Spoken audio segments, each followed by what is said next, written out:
नमस्कार, मी भाऊ तोरसेकर. तुम्ही बघत आहात प्रतिपक्ष. मित्रांनो, तुम्ही टी व्ही बघता, नेहमी बातम्या बघत असाल की नाही माहीत नाही मला, पण बातम्यांखेरीज इतर अनेक विषयांची चॅनेल्स असतात, वाहिन्या असतात. त्यामध्ये खाद्यपदार्थ बनवण्याच्या फूड वगैरे अशा वाहिन्या असतात. हिस्ट्री चॅनेल म्हणून आहे, नॅशनल जॉग्राफी म्हणून आहे, वेगवेगळ्या मनोरंजनाच्या मालिका दाखवणाऱ्या, सिनेमा दाखवणाऱ्या वाहिन्या आहेत आणि तुम्ही त्यातली विविध बघत असाल. तर त्यापैकी ह्या हिस्ट्री चॅनेल किंवा नॅशनल जॉग्राफी किंवा डिस्कवरी वगैरे ह्या चॅनेल्स तुम्ही किती बघता मला कल्पना नाही, पण एक काळ असा होता की मला त्या हिस्ट्री वगैरे ह्या चॅनेलमध्ये खूप रस होता. कारण ते बघता बघता खूप काही शिकता यायचं, खूप काही शिकता यायचं.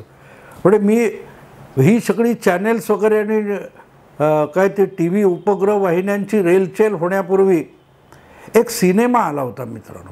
आणि तो सिनेमा हा आफ्रिकेच्या जंगलामध्ये जवळजवळ 10-12 वर्ष अर्धा डझन कॅमेरामन प्रचंड शूटिंग करून आले होते विविध जनावरांचं, आणि त्याची काटछाट करून 2.5-3 तासाचा त्यांनी सिनेमा बनवला होता.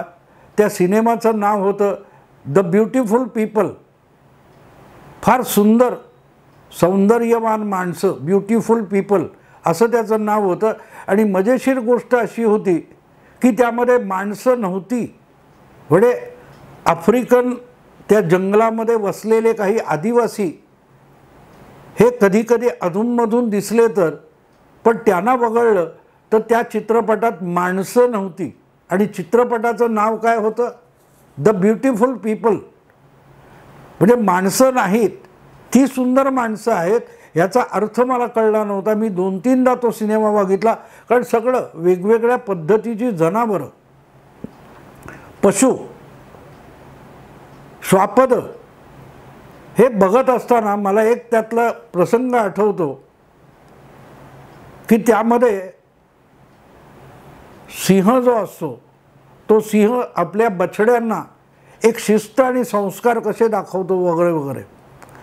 तर या सगळ्या प्रकारात आणखीन एक लक्षात राहिलेला मोठा आणि महत्त्वाचा प्रसंग असा आहे की जसजसा उन्हाळा वाढत जातो आणि पाणवठे आटत जातात, तेव्हा ठराविक जागीच तुंबलेलं पाणी असतं किंवा क्वचितच वाहतं पाणी असतं.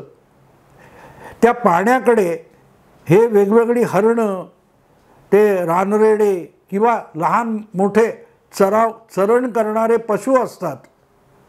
हे पशु त्या पाणवठ्याकडे येत जातात ज्यांना तहान लागते तेव्हा. आणि नेमकी ती जागा शिकारीसाठी सोपी आहे, म्हणून तिथे सिंहांचा एक मोठा कळप हा दबा धरून बसलेला असतो. म्हणजे तिथेच वास्तव्य करत असतो. आणि जे स्थलांतर करणारे पशु असतात त्यांचे मोठेच्या मोठे कळप ते पाण्याच्या दिशेने येतात. काही 1-2 दिवस तिथे चराऊ रान खातात आणि पुढे निघून जातात. तर ते कुठूनही असे चराऊ प्राणी आहेत, ते तिकडे येणार आणि आपल्याला शिकार ऐती मिळणार. म्हणून हा सिंहांचा कळप हा असे पाणवठे अडवून बसतो. अशा ठिकाणी हे 20-25-40 सिंहिणी सिंह असे असतात. आणि त्यामध्ये बाकी सगळे कोण डुलक्या काढत असतो, झोपलेले असतात, ऊन कडक असतं. आणि अशा वेळेला त्यांच्या अगदी 40-50 फुटाच्या अंतरापर्यंत हे झेब्रे, रानरेडे किंवा हरणं वगैरे हे चरत असतात. पण ते फार जवळ आले तर त्यातली एखादी तरुण सिंहीण असते जी रखवालदारी करायला बसलेली असते, ती उठतेनी त्यांचा पाठलाग करते आणि ती हरणं वगैरे सुसाट पळत सुटतात. पण खूप दूर जात नाहीत मित्रांनो, ती तिथेच कुठेतरी जवळ राहतात. आणि ही सिंहीण आपल्या जागी जाऊन बसली की परत एकदा जवळपास चरायला लागतात. आणि त्यावेळेला पार्श्वभूमीला जे निवेदन केलं जात होतं त्याच्यात त्यांनी एक फार सुंदर गोष्ट सांगितली की त्या हरणांना, झेब्र्यांना सगळ्यांना माहिती असतं की या क्षणी हे सगळे सिंहांचा कळप पहुडलेला आहे आळस करतोय, विश्रांती घेतोय, झोपा काढतोय, अशा वेळेला तो आपली शिकार करणार नाही. आणि शिकार का करणार नाही, तर शिकार झालेली आहे, ह्या सगळ्या सिंहांचं पोट भरलेलं आहे, त्यांची भूक भागलेली आहे. तर यातला कुठलाही सिंह आपल्याला पळवून लावेल पण शिकार करणार नाही, कारण त्याचं पोट भरलेलं आहे. ही ती कॉमेंट होती. आणि ते नुसत्या सिंहांपुरतं नाही, तर त्या ज्यांची शिकार होते अशा जनावरांना पण माहिती होतं असतं, झेब्रा, हरण वगैरे वगैरे. आणि म्हणून हे सिंह आपली शिकार करणार नाहीत, कारण त्याचं पोट भरलं आहे असं त्या निवेदनात सांगितलं होतं. पण त्या निवेदनाला एक पुष्टी जोडलेली होती, ती माझ्या कायम लक्षात राहिली. मला वाटते आता त्याला जवळजवळ 40 वर्ष झाली असतील. तो सिनेमा मी बघितला होता, त्याला इरॉस सिनेमामध्ये मुंबईच्या 2-3दा बघितला होता. मला आवडलं होतं ते सगळं, वन्यजीवन. तर हे सिंह आपली शिकार करणार नाहीत हे त्या हरणांना आणि झेब्र्यांना माहिती असतं. याचं कारण जे त्यांनी सांगितलंय की त्यांची पोटं भरलेली आहेत आणि भरलेलं पोट असताना ते उगाच शिकार करत नाहीत, भूक लागल्याशिवाय शिकार करत नाहीत. पोट भरलेलं असताना उगाच शिकार करत नाहीत. हे सांगून झाल्यावर त्या निवेदकाने एक पुष्टी जोडली होती की आपली भूक भागली की ही श्वापदसुद्धा शिकार करत नाहीत. पण माणसाची भूक कधी संपणार आहे का? माणसाचा हव्यास कधी संपणार आहे का? ही जी पुष्टी जोडली होती ती चक्रावून सोडणारी होती. आणि म्हणून माझ्या लक्षात राहिली की माणसाची हाव किती असते. पोट भरलं तरी आपल्याला हवं असतं, हव्यास असतो. आपण वर्षानुवर्ष, निदान वर्षभर, काही महिने पुरेल इतका अन्न जमवून ठेवतो. पण ही जनावरं निसर्गात रमलेली पोटापुरतं मिळवतात, त्या दिवसाचं त्या दिवशी मिळवून खातात. पण माणसाची भूक कधीही भागत नाही. ही जी त्याने पुष्टी जोडली होती ती महत्त्वाची होती मित्रांनो. हे मी आज अचानक तुम्हाला का सांगतोय असं तुम्हाला वाटेल. तर त्यानंतरच्या काळात या गेल्या 20-25 वर्षामध्ये ज्या वेगवेगळ्या वाहिन्या आल्या त्याच्यामध्ये डिस्कवरी, नॅट जिओ, हिस्ट्री वगैरे अशी चॅनेल्स आली. त्यामध्ये वन्यजीवन दाखवलेलं असतं आणि त्याच्यातला एक प्राणी जो स्वतः शिकार करायचा प्रयत्न करतो, पण त्यापेक्षाही दुसऱ्या कोणीतरी शिकार केली आहे त्याच्या तोंडचं पळवून नेणं, त्याच्या तोंडचा घास काढून घेणं. म्हणजे चित्त्याने एखाद्या हरणाची शिकार केली आहे तर तिथे जाऊन, किंवा बिबट्याने पण शिकार केलेली आहे तर त्याच्या तोंडचा घास तरस नावाचा प्राणी पळवून नेत असतो. आणि ही तरसं असतात, ही झुंडीने जगतात, 10, 15, 20 अशी का असतात. आणि हे तरस त्यांनी सांगितलंय तो वास घेत फिरत असतो. कुठे जनावर मेले त्याचा वास त्याला येतो आणि मग तो एक विशिष्ट आवाज काढला की त्याच्या कळपातली इतर तरसं तिथे जमा होतात आणि हळूहळू जिथे शिकार झाली आहे, जिथे जनावर मरून पडले किंवा जिथे ताजी शिकार झाली आहे तिथे ते येऊन पोहोचतात. पण हे त्याला कळतं कसं, तर त्यांनी ते तरस दाखवतात. ते तरस एकाच वेळेला आपल्या नाकाने मेलेल्या मासाचा वास येतोय का, शिकारीचा वास येतोय का याचा अंदाज घेत असतं. त्याच वेळेला त्या शिकारी तरसाची नजर ही आभाळाकडे असते. आभाळात घिरट्या घालणारी जी गिधाडं असतात ती गिधाडं आभाळात घिरट्या घालता घालता कुठे जनावर मरून पडलंय याचा शोध घेत असतात. आणि एखाद्या ठिकाणी अनेक गिधाडं घिरट्या घालत असली तर तिथे कुठेतरी जवळपास मेलेल्या जनावराचं मांस असणार हे तरसाच्या लक्षात येतं. आणि मग ते तरस एक विशिष्ट आवाज काढतं आणि त्याचे इतर सवंगडी तरसांचा कळप गोळा होतो. आणि मग तो सिंहाने शिकार केलेली असो किंवा बिबट्याने शिकार केलेली असो, चित्त्याने शिकार केलेली असो, त्याच्यावर हल्ला करण्यापर्यंत पुढे जातात आणि त्याच्या तोंडचं मांस किंवा शिकार पळवून नेतात. पण मेलेलं मांस कुठे आहे? त्या मेलेल्या मांसावर, मृतदेहावर आपल्याला ताव मारता येईल याचा शोध घेत गिधाडं फिरत असतात. आणि ती आभाळात जिथे घिरट्या घालतात तिथे जवळपास कुठेतरी माणसाचा, प्राण्याचा, सजीवाचा मृतदेह आहे याचा शोध त्या तरसाला लागतो. मला वाटतं महाराष्ट्राच्या आणि देशाच्या राजकारणात हळूहळू करस ही तरस वृत्ती यायला लागलेली आहे की गिधाड कुठे फिरतायत आणि जिथे गिधाडं फिरतायत तिथे कुठेतरी मृतदेह पडलेला आहे, मुर्दा पडलेला आहे.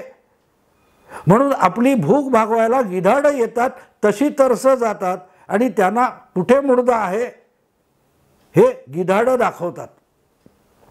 आणखीन एक गोष्ट तुम्हाला अंदाज येणार नाही की राजकारणात भाऊ भलतंच काय सांगतोय, तर त्याचं कारणही मित्रांनो लक्षात घ्या. कारणही लक्षात घ्या.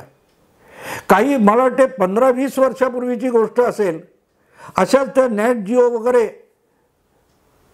ज्या मासिक किंवा मॅगझिन्स आहेत त्याच्यामध्ये एक आफ्रिकेतल्या भयंकर दुष्काळाचं चित्र छापून आलं होतं, छायाचित्र छापून आलं होतं. आणि त्यासाठी त्या छायाचित्रकाराला अप्रतिम छायाचित्रकार म्हणून एक जागतिक पारितोषिक मिळालं होतं. ते छायाचित्र असं होतं की एक 7-8 वर्षाचं बाळ, मूल, अर्भक हे भुके कंगाल दुष्काळामध्ये मरणासन्न असलेलं ते एवढूसं बाळ 5-7 वर्षाचं हे एका मोकळ्या जमिनीवर रांगत रांगत पुढे सरकण्याचा प्रयत्न करते आणि त्याच्या मागे 20-30 फुटावर एक गिधाड बसलेलं आहे. म्हणजे ते मूल कधी मरतं आणि मी त्याच्यावर कधी झडप घालतो या तयारीत ते गिधाड बसलेलं आहे. असं ते जे छायाचित्र आहे ते अंगावर काटा आणणारं असं दुष्काळाचं वास्तव होतं, उपासमारीचं वास्तव होतं. आणि तो फोटो काढला म्हणून त्या छायाचित्रकाराला एक मोठं पारितोषिक, नामवंत कसलं तरी पारितोषिक मिळालेलं होतं. आणि ते पारितोषिक मिळाल्यानंतर जी पत्रकार परिषद झाली होती त्या पत्रकार परिषदेमध्ये त्या विजेत्या फोटोग्राफरला एका पत्रकाराने प्रश्न विचारला की तू जो फोटो काढलायस आणि त्यासाठी तुला एवढं मोठं सन्मान मिळाला आहे तिथे किती गिधाडं होती. काय प्रश्न विचारायला लक्षात घ्या मित्रांनो. तू जो फोटो काढलायस आणि तुला अप्रतिम फोटो म्हणून बक्षीस मिळाले तिथे किती गिधाडं होती. त्या फोटोग्राफरने अर्थात हसत हसत उत्तर दिलं, फोटो बघता का तुम्ही बारकाईने, त्या फोटोमध्ये त्या बाळाच्या मागे एक तर गिधाड दिसतंय. महामूर्खासारखा प्रश्न का विचारता की तिथे किती गिधाडं होती. तो पत्रकार त्याला परत एकदा तोच प्रश्न विचारतो की मी फोटोतलं बोलत नाहीये, तू फोटो जिथे काढलास तिथे किती गिधाडं होती. त्या फोटोग्राफरच्या प्रश्न लक्षात येत नाही तेव्हा तो पत्रकार त्याला उत्तर देतो तिथे 2 गिधाडं होती. एक जे फोटो टिपलं गेलंय ते पोर मरतं कधी आणि ते मला खायला मिळतं किती कधी याची प्रतीक्षा करणारं जे मागे 50 फुटावर गिधाड आहे ते एक गिधाड आहे आणि ते फोटोत दिसतं. पण दुसरं एक गिधाड तिथे होतं जे कॅमेऱ्याच्या मागे इतक्या हृदयदाबक घटनेचं चित्रण करत होतं. तुला तो फोटो काढावासा वाटला, त्या मुलाला वाचवावं किंवा अशा उपासमारीत हलाखीमध्ये मृत्यूचं जे थैमान चाललेलं होतं आफ्रिकेमध्ये त्यामध्ये हस्तक्षेप करून त्या मृत्यूचं तांडव थांबवावं असं तुला वाटलं नसेल तर तू सुद्धा मुर्द्यांवर जगणारा आहेस आणि म्हणून तू सुद्धा गिधाड आहेस. फक्त तू कॅमेऱ्याच्या समोर नव्हतास, कॅमेऱ्याच्या मागे होतास, पण मुर्द्याच्या टाळूवरचं लोणी खायला निघालेला तू सुद्धा गिधाडच होतास असं त्या पत्रकाराने त्याला पुरतं बेइज्जत करून टाकलं त्या पत्रकार परिषदेमध्ये. अनेकांना गंमत वाटेल हे काय भलतंच भाऊ आपल्याला आज सांगतायत. मित्रांनो, होय, ही जी प्रवृत्ती आहे खऱ्या गिधाडाची आणि त्यावर आपले हव्यास, आपली हाव, आपला स्वार्थ यांची तुंबडी भरून घेणारा एक फोटोग्राफर किंवा राजकारणी यांच्यामध्ये फारसा फरक नसतो. कधी ते पोर मरतं याची प्रतीक्षा करणारं ते गिधाड आणि असा फोटो काढून एक पारितोषिक मिळवण्याचा हव्यास करणारा एक फोटोग्राफर, या दोघांची मानसिकता सारखीच असते. ते गिधाड त्याच्या भुकेसाठी निसर्गाची रचना म्हणून मेलेलं मांस खात असते, पण मरणाची प्रतीक्षा करत आपल्या सन्मानाच्या मागे धावत सुटलेला फोटोग्राफर किंवा आपला राजकीय हेतू साध्य करण्यासाठी धावत सुटलेले राजकारणी यामध्ये मित्रांनो तसूभर फरक नसतो.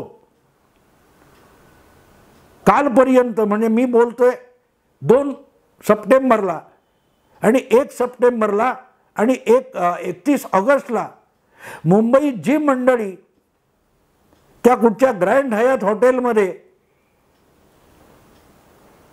अतिशय चविष्ट अशा मेनूवर ताव मारत होती, वडापाव की अमुक आणखीन काय पुरणपोळी वगैरेचा मेनू आपण चॅनेलवर बघितला, अशी जी ताव मारणारी मंडळी होती ती मंडळी 1 सप्टेंबरला तो सगळा सोहळा संपल्यावर जिथे लाठीमार झाला, रक्त वाहिलं, जाळपोळ झाली, तिकडे 2 सप्टेंबरला जाऊन पोहोचली. ज्या वेळेला ही घटना घडत होती त्यावेळेला मुंबईत त्या ग्रँड हयात हॉटेलमध्ये डझनावारी शेकडो कॅमेऱ्यासमोर पत्रकार परिषद करणारे जे लोक होते ते 24 तासात, 24 ने 18 तासात, 16 तासात जालनाच्या त्या जिथे गोळीबार झाला, जाळपोळ झाली तिकडे जाऊन पोहोचली. त्यांना आपलं राजकारण आणि आपला राजकीय साधून राजकीय स्वार्थ साधायचा होता म्हणून ही सगळी मंडळी तिथे जाऊन पोहोचली. मित्रांनो, गिधाडामध्ये आणि असल्या राजकारणामध्ये, राजकीय हव्यासामध्ये तसूभर फरक असतो का सांगा मला मित्रांनो. म्हणून मी ते जे शीर्षक दिलंय, गिधाडांची झुंबड. 5 दिवस ते कोण मनोज जरांगे नावाचे मराठा मोर्चाचे नेते उपोषण करून बसलेले आहेत. 5 दिवस त्यांचं उपोषण चालू आहे. तिथे शेकड्यांनी मराठा तरुण कार्यकर्ते, गावकरी जमा झालेले आहेत, घोषणा देत आहेत, आमरण उपोषण चालू आहे. पण आज 2 सप्टेंबरला तिथे जाऊन पोहोचलेले जे राजकीय नेते होते त्यापैकी एकालाही तिकडे फिरकावं असं वाटलं नाही. ते गिधाड जसं प्रतीक्षेत होतं, ते पोर कधी मरतं आणि मला कसा ताव मारता येईल त्या प्रतीक्षेत ते गिधाड बसलेलं होतं त्या फोटोमधलं. त्यापेक्षा ग्रँड हयातमध्ये येणाऱ्या परराज्यातल्या नेत्यांचं स्वागत करायला जमलेले नेते तो सगळा सोहळा उरकल्यावर लाठीमार झालेल्या अंबड तालुक्यामध्ये जाऊन पोहोचले. त्यांच्यामध्ये आणि त्या प्रतीक्षा करणाऱ्या गिधाडामध्ये फरक असतो मित्रांनो? असतो का फरक? तुम्ही सांगा, तुम्ही ठरवा. मी फक्त तुलना तुम्हाला सांगतोय, तुलना सांगतोय. अचानक लाठीमार झाला हे पण बरोबर आहे, पण लाठीमार होईपर्यंत ग्रँड हयातमध्ये जमलेले आणि चांगल्या चांगल्या खाद्यपदार्थावर ताव मारणारे आणि कॅमेऱ्यासमोर आपला चेहरा चमकवणारे होते. त्यापैकी कोणीतरी अंबडला जाऊन त्या मराठा आंदोलक किंवा उपोषण करते यांची भेट घेऊन त्यांचं सांत्वन वगैरे करायचा प्रयत्न केला का होता? केला होता. सपोज मित्रांनो 1 सप्टेंबरला जी काय धक्काबुक्की झाली, गोळी लाठीमार झाला, अनेक लोक जखमी झाले, पुढे जाळपोळ झाली, ही घटनाच घडली नसती तर यापैकी एकही महाविकास आघाडीचा नेता अंबडला पोहोचला असता का? नाही पोहोचले असते. काय मस्त पक्वानांची काय ती मेजवानी झाली म्हणून सगळे 1 सप्टेंबरचा तो प्रोग्राम संपून आपापल्या घरी गेले असते आणि ढेकर देत बसले असते.